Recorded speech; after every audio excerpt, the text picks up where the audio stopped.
Muy buenas a todos. El día de hoy tendremos la conferencia La Hora de Oro del recién nacido prematuro. Ya habíamos hablado un poco, ¿verdad?, de la hora de oro en el recién nacido de término, que prácticamente, pues, eh, sano, ¿verdad?, que constituía, decíamos, pues, hasta un 90% de los nacimientos en general. Les habla el doctor Marco Rivera Mesa, médico pediatra. A manera de introducción, ¿verdad? Decimos que el prematuro es el que ocurre antes de las 37 semanas de gestación. La incidencia pues, puede variar entre el 15 y un 18% de un total de 184 países del mundo, con diferencias geográficas importantes, por ejemplo, en América Latina, que puede llegar a un 6% en países muy desarrollados, por ejemplo, como Canadá, Estados Unidos, hasta un 10%.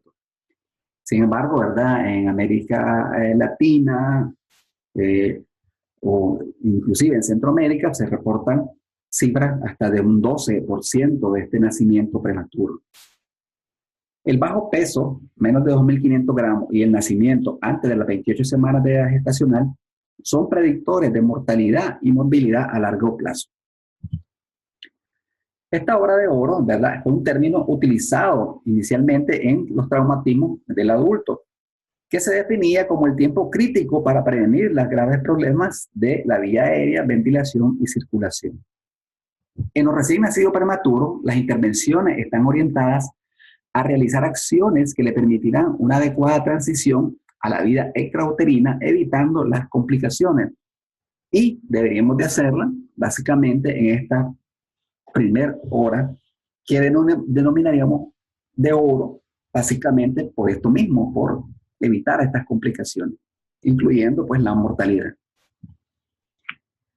La evidencia muestra que el concepto de 60 minutos de oro conduce a la reducción de las complicaciones neonatales como hipotermia, hipoglucemia, hemorragia intraventricular, enfermedad pulmonar crónica y retinopatía del prematuro. Varias intervenciones incluidas en la hora de oro para el recién nacido prematuro incluyen pinzamiento tardío del cordón umbilical, prevención de la hipotermia, apoyo del sistema respiratorio y cardiovascular y prevención de la sepsis, apoyo nutricional, pero también, muy importante, que no lo debemos de dejar ¿verdad?, tan a la ligera, es la comunicación con la familia dentro de la primera hora de este nacimiento. Los componentes en este proyecto de hora de oro son consejería e información del equipo, pensamiento tardío del cordón umbilical, prevención, hipotermia, mantenimiento de temperatura, soporte del sistema respiratorio, soporte del sistema cardiovascular, una atención nutricional temprana, prevención de la infección, investigación de laboratorio, monitoreo, registro y comunicación a la familia, que como decíamos anteriormente, porque salga de último, no es menos importante.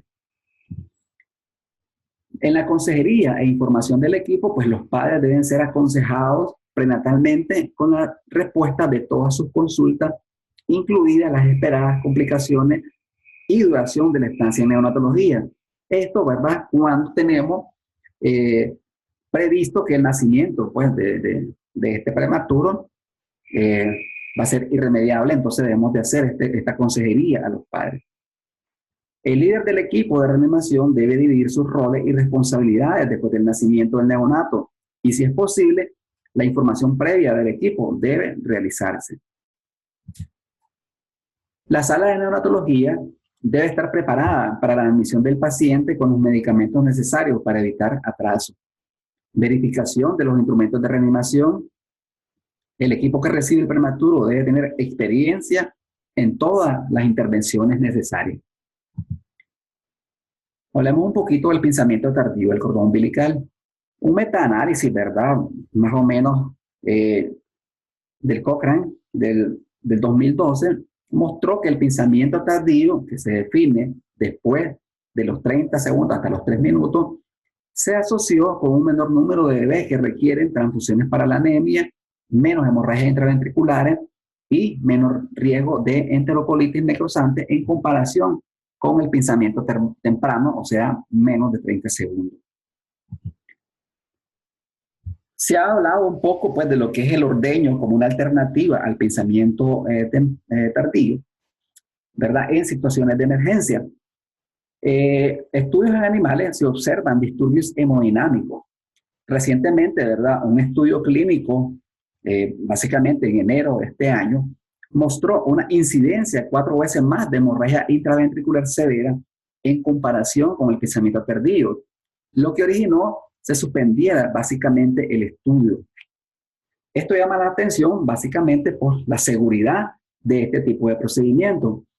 Y se ha recomendado que básicamente no se haga este tipo de medida a menos que sea para estudios clínicos bien diseñados.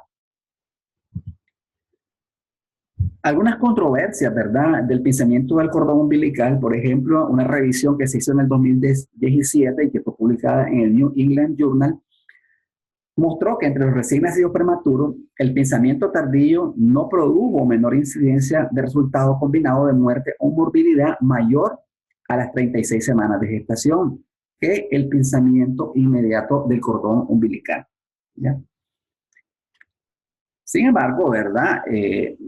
Hasta el momento esa es la única revisión, ¿verdad?, que se ha hecho y ha dicho esta controversia. Más adelante, más o menos en 2 o 3 meses después, se hizo otra revisión sistemática en donde proporciona evidencia de alta calidad de que el campleo demorado redujo la mortalidad hospitalaria, lo que respalda las pautas actuales que recomiendan el pensamiento tardío en los recién nacidos prematuros.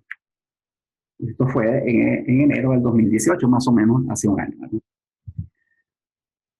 Bien, hemos quedado claro que aquí la única medida para el tratamiento del cordón es el clampeo oportuno, tardío, ¿verdad? Y que el ordeño del cordón umbilical pues no debería de darse en este momento. Hablando un poquito de la prevención de la hipotermia, que es definida como una temperatura menor de 36,5 grados, esto es un gran problema para todos los recién nacidos. Su incidencia puede oscilar en la admisión de los UCI en los prematuros de muy bajo peso al nacer entre 31 hasta un 70%. La evidencia demuestra que la temperatura de admisión es un fuerte predictor de mortalidad neonatal en todas las edades gestacionales. La temperatura de admisión ha sido tomada como un indicador de calidad. En este sentido, la sala de parto, ¿verdad?, debe tener una temperatura entre 23 y 25 grados, ¿no? Esta es la recomendación que hace la última edición del programa de reanimación neonatal en su 7ª edición. Mantener esta sala de parto en este nivel de temperatura. También recomienda mantener una temperatura entre 36 y 37 grados centígrados y evitar la hipertermia, o sea, más de 37 grados centígrados. Cuidados para favorecer la termorregulación. La hipotermia puede tener efectos nocivos en el recién nacido pretérmino, produciendo, ¿verdad?, hipoglicemia, hipoxia, desequilibrios ácido-base, hipotensión e hipovolemia. El ácido láctico que se acumula puede conducir a un daño permanente del tejido cerebral, como también un aumento de la mortalidad. Alcanzar y mantener una temperatura adecuada para los recién nacidos pretérminos en la primera hora de vida puede ser un desafío y es necesario prevenir la hipotermia y el estrés por frío. Básicamente, ¿verdad?, la enfermera, como parte del equipo que trata a todos estos pacientes, debe favorecer la termorregulación.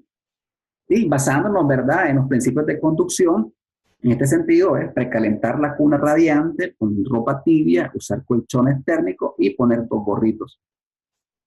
En la parte de la convección, precalentar la sala de parto, ya dijimos 23-25 grados según la recomendación del programa de reanimación neonatal. Las cunas deben estar lejos de corrientes de aire y calentar el aire inspirado. En la radiación, pues recepción en cuna radiante, posicionar la cuna lejos de la ventana y precalentar la incubadora de transporte. Y en la evaporación, secar al recién nacido, remover paños húmedos y usar bolsas o envolturas de plástico sobre el cuerpo del recién nacido. Ahora bien, en este sentido de secar al recién nacido, pues cuando el recién nacido es pretérmino y usamos la bolsa, el programa también de reanimación neonatal en su última edición dice que no hay que secar a este recién nacido, simplemente recibirlo en la bolsa o envoltura de plástico que tenemos ya diseñada para este recién nacido pretérmino. Los cuidados respiratorios y reanimación. Las primeras ventilaciones administradas en sala de parto pueden tener un significativo efecto en el desarrollo de la displasia broncopulmonar. Es así como la Academia Americana de Pediatría, la Academia Americana del Corazón, indican que hay que mantener una titulación adecuada del oxígeno. En este sentido, pues se recomienda utilizar un mezclador, monitorear la saturación de oxígeno preductal, uso de un resucitador de pieza en T o el uso de un resucitador inflado por flujo que puedan administrar PEP y CPAP y administración de surfactante de forma temprana. A la hora de temprano, pues estamos hablando menos de 2 horas, y en este caso hablaríamos de 1 hora, que bien puede hacerse en sala de parto. Mantenimiento de la temperatura. La efectividad de la envoltura de polietileno y bolsas de vinilo para la prevención de la hipotermia en el recién nacido ha sido demostrado, y su uso para la prevención de hipotermia ha sido recomendado por el programa de reanimación neonatal en su última edición. Las bolsas de vinilo han demostrado ser mejor que la envoltura de polietileno para la reducción de incidencia de hipotermia postnatal. También podemos utilizar los colchones térmicos, que son igualmente efectivos. No se recomienda usar, sí, ¿verdad? 2 alternativas por el riesgo de hipertermia. Usamos el colchón o usamos las bolsas, que en este caso sería mejor las bolsas de polietileno. La reanimación de los bebés con extremado bajo peso al nacer en bolsas de polietileno condujo a una mayor temperatura de la piel al ingresar a la UCI en la primera hora de vida. Estos bebés tenían menos probabilidades de desarrollar leucomalacia periventricular de grado 3-4 que los bebés reanimados utilizando las medidas tradicionales de control de temperatura. Tampoco se observaron efectos clínicos perjudiciales en los recién nacidos reanimados con bolsas de polietileno. O sea, ya la evidencia nos dice pues, que básicamente tenemos que tener este proceso, este procedimiento, porque hay beneficios importantes como reducción de la leucomalacia en estos pacientes. Los gases humidificados y calentados mantienen a los bebés normotérmicos a diferencia de los que se administran fríos. El contacto piel a piel se ha demostrado en reducir el número de recién nacidos con temperaturas menores de 35 grados centígrados, sobre todo en entornos de bajos recursos. Sin embargo, ¿verdad? También, ¿verdad? Vienen las controversias en cada una de estas cosas. La humidificación inadecuada y el calentamiento de los gases inspirados aumenta la pérdida de calor y podría conducir a la hipotermia en los lactantes en riesgo. Sin embargo, en ensayos previos diseñados de forma adecuada no se detectaron otros beneficios del uso de gases humidificados calentados para el soporte respiratorio. Y este fue un estudio que se hizo, ¿verdad?, en el 2018, publicado en el Journal Pediatric, ¿verdad? Y también otro estudio en febrero del 2018, donde pues mencionaban que tal vez no había ningún beneficio en calentar y humidificar los gases, sobre todo pues en los primeros momentos en que se hace la reanimación. Sin embargo, la recomendación es siempre, ¿verdad?, humidificar y calentar estos gases cuando se pueda. Si no se tiene, pues ni modo, pero sí, esa es la recomendación. El soporte respiratorio pues, proporciona una capacidad residual funcional temprana que proporciona un volumen tidal entre 4 y 6 mililitros por kilo y una ventilación minutos adecuada.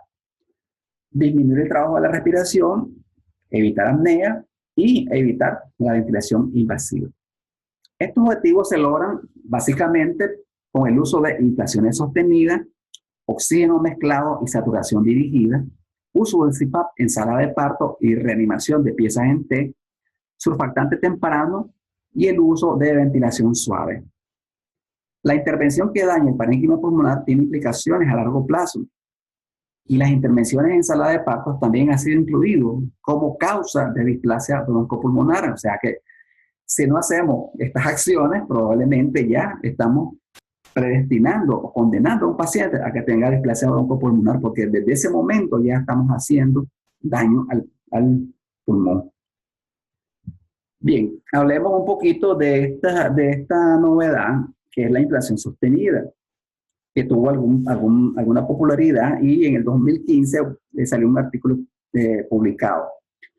Los beneficios propuestos de la insuflación sostenida, que es aquella que son insuflaciones de 20 a 25 centímetros de agua por 5 a 15 segundos, incluyen el establecimiento temprano de una capacidad residual funcional, mejor reclutamiento pulmonar, movimiento de fluido de los alvéolos y una mejor expansión pulmonar, lo que hace que la inflación sostenida sea parte del enfoque de hora de grado para un mejor resultado de los infantes. Esto fue en el 2015 cuando se empezaban a hacer este tipo de maniobras. Sin embargo, ¿verdad? La evidencia en una revisión Cochrane del 2017 indica que no fue mejor que la ventilación intermitente para reducir la mortalidad en sala de parto y durante la hospitalización. Al considerar los resultados secundarios como la necesidad de intubación, la necesidad o la duración del soporte respiratorio o de displasia broncopulmonar, no se encontró evidencia de un beneficio relevante para la inflación sostenida sobre la ventilación intermitente. Sin embargo, la duración de la ventilación mecánica se acortó en el grupo de inflación sostenida. Este resultado pues debe interpretarse con cautela. Esto fue en esa revisión que se hizo en el 2017. Más adelante, ¿verdad? Se hizo el estudio SAI, en el cual se inflaban los pulmones, ¿verdad?, del recién nacido con inflación sostenida. Se observó un número excesivo de muertes primarias en los pacientes que recibieron el tipo de intervención. Y la recomendación es que las inflaciones sostenidas solo se utilicen en estudios clínicos experimentales. Y esto fue básicamente en el 2018, hace más o menos un año. Entonces, este estudio tuvo que también suspenderse porque muchos pacientes estaban muriendo básicamente en el grupo de intervención. Entonces, de por sí, la inflación sostenida ya no es un procedimiento que debe utilizarse y solo se recomienda cuando se hagan estudios clínicos experimentales. Bien, hablemos un poquito de la administración de oxígeno. En la estabilización de recién nacidos, pretérmino de menos de 35 semanas indican que se debe comenzar con una fracción inspirada entre 21 y 30%. El monitoreo de la saturación tiene que ser de forma preductal. Y esto es importante, ¿verdad? Porque probablemente yo creo que casi me atrevo a decir que no lo hacemos. El monitor debe estar encendido y conectado al cable del paciente, pero no conectado al sensor de saturación. Entonces, eso está encendido y está conectado. Entonces, al estar desconectado, fijamos el sensor a la muñeca o la palma derecha del recién nacido, y una vez que esté fijado el sensor a la muñeca, se conecta al cable del paciente con el monitor encendido. Es así como se toma la saturación preductal. Si el recién nacido está respirando oxígeno, pero la saturación no está dentro del rango esperado, hay que dar oxígeno libre con una fracción inspirada de 30%. El flujómetro debe estar con 10 litros por minuto y ajustar la FIO2 en el mezclador de oxígeno cuando este pues, esté disponible. Es así como la saturación de oxígeno, pues la medimos, ¿verdad? Y la saturación preductal sería, según, ¿verdad?, el esquema que también está sugerido por el programa de reanimación neonatal en su 5ª edición. Entonces, como vemos, en el primer minuto hay una saturación baja y el niño puede lograr hasta los 10 minutos una saturación adecuada entre el 85 y 95%. Si el recién nacido tiene dificultad para respirar o no puede mantener la saturación a pesar de 100% de oxígeno a flujo libre, realizar una prueba con CPAP. En el SDR, ¿verdad?, mantener presiones de 6 a 8 centímetros. Esta es una recomendación que se dio actualmente por el Consejo Europeo el Consejo Europeo en una revisión del síndrome de estrés respiratorio en la actualización del 2019. Eh, Algunos protocolos pues indicaban pues siempre ponerse 5 centímetros. Sin embargo, ahorita con esta recomendación, el Consejo Europeo indica que debe mantenerse una presión entre 6 y 8 centímetros. Para la ventilación a presión positiva, se debe utilizar dispositivos que puedan administrar PEP, 5 centímetros de agua. La presión de ventilación inicial recomendada es de 15 a 25 centímetros de agua, siendo necesario evaluar los movimientos respiratorios y la respuesta del recién nacido.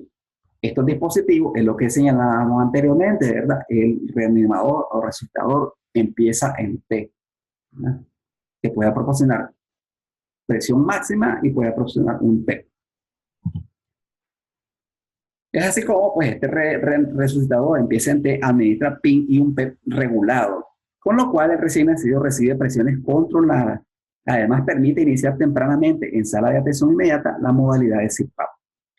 Si se estima que la edad gestacional es menor de 30 semanas, se debe considerar tener surfactante disponible en sala de atención inmediata, como lo señalábamos anteriormente.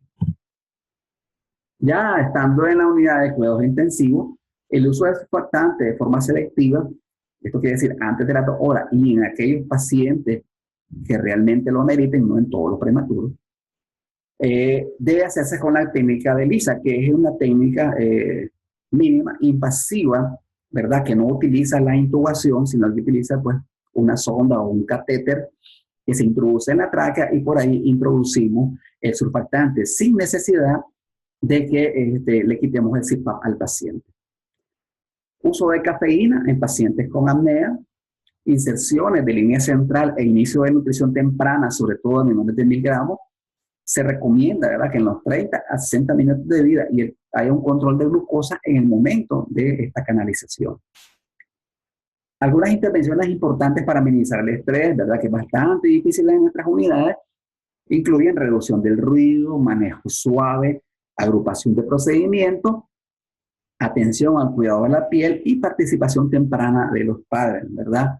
Bastante difícil esta intervención, ¿verdad? Hemos estado peleando bastante porque se reduzca el ruido, cuidemos esa piel, agrupemos todos los procedimientos, pero que también los padres participen de forma temprana en ver a sus niños y en tocarlos y estimularlos.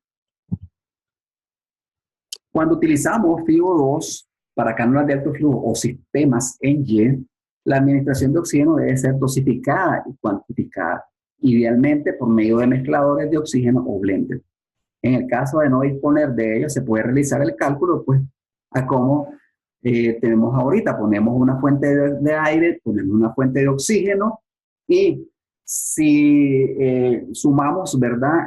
Si queremos un flujo de 8 litros, entonces vamos a hacer ¿verdad? Cada dosificación en aire y oxígeno y vemos la cantidad de FiO2 que estamos administrando a este paciente. De igual manera, si lo queremos a 10 litros, entonces también hacemos lo mismo, ¿verdad? Ponemos la cantidad de aire versus la cantidad de oxígeno y observamos, ¿verdad? La cantidad de FiO2 que estamos administrando. Es importante que mantengamos esto dentro de la sala porque muchas unidades no tienen blender o no tienen como mezcladores, ¿verdad? Entonces, con 2 fuentes, una de aire y una de oxígeno y una pieza en sistema en Y, pues podemos utilizar este sistema y así ver qué cantidad de oxígeno estamos administrando a nuestros pacientes. Importancia de la humedad, ¿verdad? Humedad apropiada se asocia con la mejora de la temperatura corporal y el equilibrio de líquidos y electrolitos. Cuando abrimos las puertas de la incubadora, la humedad se pierde y la temperatura corporal del recién nacido puede caer hasta 1 grado centígrado dentro de los 5 minutos posteriores. Para evitar esta fluctuación, se debe colocar la humedad de la incubadora a un 80%. Esto permite que la humedad relativa se mantenga por encima del 60%, incluso cuando las puertas se abren brevemente. Soporte cardiovascular. Las causas de la hipotensión en estos recién nacidos pueden ser asfixia, sepsis, síndrome de fuga de aire, anestesia materna, arritmias fetales y pérdidas de sangre fetales como hemorragia o síndrome de transfusión de gemelo a gemelo.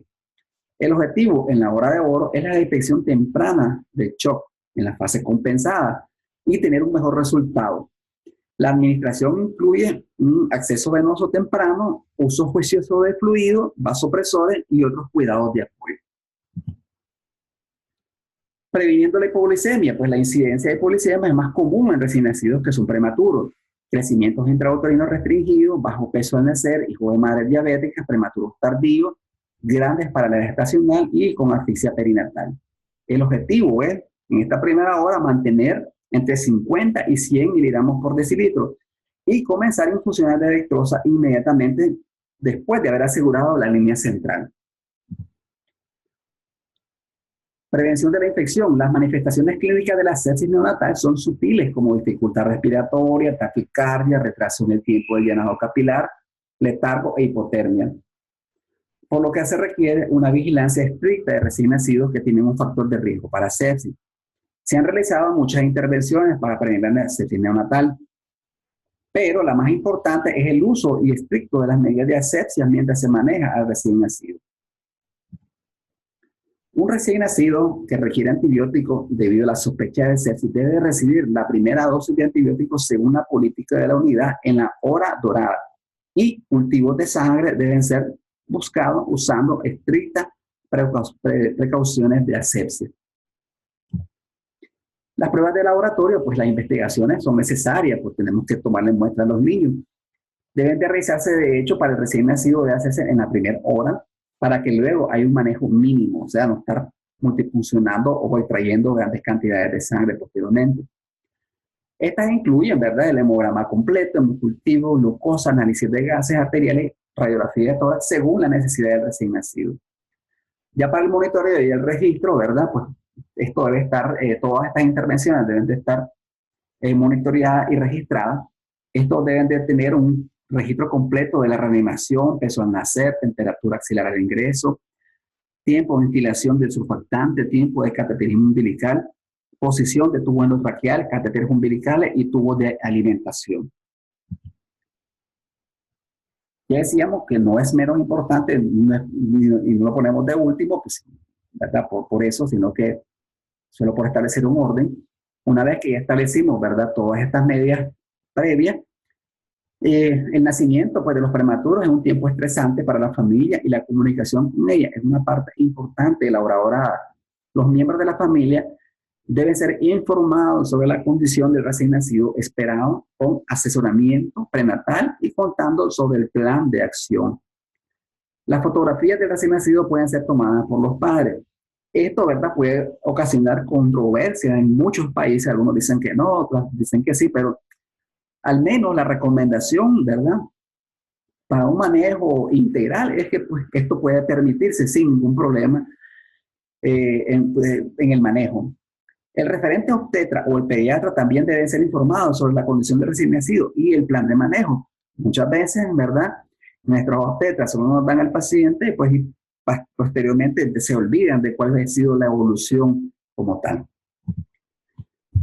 En resumen, ¿verdad?, información y equipo de enfermería, comunicación obstetra, pediatra, neonatólogo, asesoramiento prenatal a los padres, asignaciones de funciones del equipo de reanimación cardiopulmonar, verificar lista de instrumentos, las cunas térmicas, los reanimadores en T, los oxímetros de pulso, el mantenimiento, el equipo de CPAP, los humidificadores, ¿verdad?, el ambiente térmico, los colchones térmicos o las bolsas, los catéteres y la cuna de transporte donde vamos a trasladar este recién nacido de sala de parto hacia la unidad de cuidado intensivo o hacia la unidad de neonatología.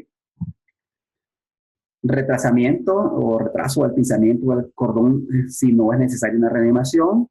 Recibir directamente en bolsas de polietileno o bolsas de vinilo sin secar. Reanimación con pieza en T si es necesario, ¿verdad? Con presiones de 25-30 y máxima y PEP de 5 con blender, ¿verdad? Si no, pues ya hemos hablado un poquito de las tablitas que hemos utilizado. Mantener los objetivos de saturación según el programa de reanimación neonatal. Aplicar CPAP tempranamente, que puede ser en sala de parto. e intubación en caso de esfuerzo respiratorio escaso o nulo y uso de PSNT para administrar PIB y PEP medidos. Durante el transporte, ¿verdad? El traslado a la unidad de cuidados intensivos se debe realizar en una incubadora que cuente con un sistema de ventilación y un mezclador de oxígeno que pueda proporcionar presiones medibles y una FiO2 adecuada. Esto sería lo ideal. Ya en la neonatología, dentro de la primera hora, ¿verdad? Surfactante, si es que no se puso en la sala de parto, esto sería, bueno, antes se recomendaba el Ensure, ahora estamos recomendando el método por Lisa.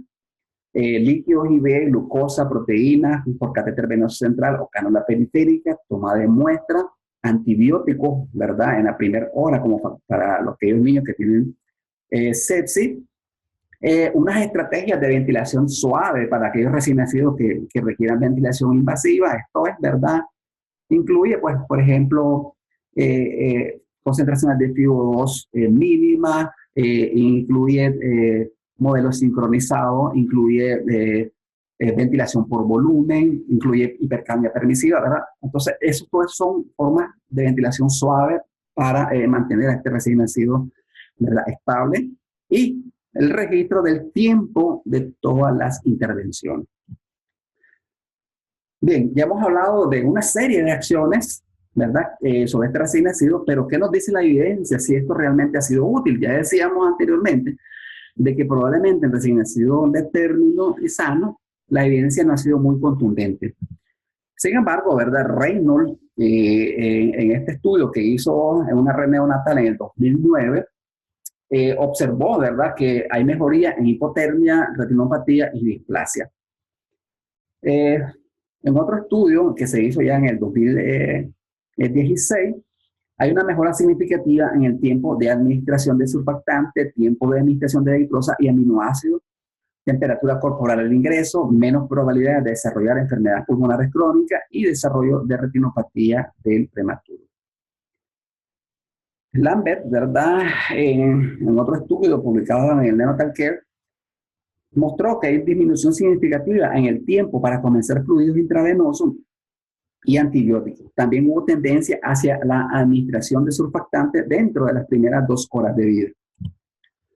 Reuter, ¿verdad?, menciona que hay una disminución en la incidencia de hemorragias intraventriculares, catéteres umbilicales se colocaron más rápido, pero el tiempo para llegar a la UCI se retrasó significativamente. Esto se hizo, ¿verdad?, en la sala de parto y esto condicionó que el niño no llegara a como era en la primera hora a la sala de la UCI. Sin embargo, pues se observó disminución de la hemorragia y los catéteres se colocaron más rápidamente. Castrodale mostraron que hubo un aumento estadísticamente significativo en el número de bebés con una temperatura de admisión entre 36 grados y 37 grados, 0.4 grados centígrados. Incidencia de glucosa en admisión mayor de 50 miligramos y el número de recién nacidos que recibieron una administración intravenosa de glucosa y aminoácidos dentro de la primera hora después de la implementación del programa de oro. O sea que sí se pudo regular, ¿verdad?, lo que es la glicemia en estos pacientes. Bien, aquí hemos hablado, ¿verdad?, de todas estas intervenciones. Creemos que un protocolo bien diseñado va a ayudar a mejorar enormemente la sobrevida de estos pacientes. Creo que la evidencia ha sido contundente y inclusive hay más estudios que se están realizando ahorita sobre todos estos procedimientos. A pesar de ello, ¿verdad?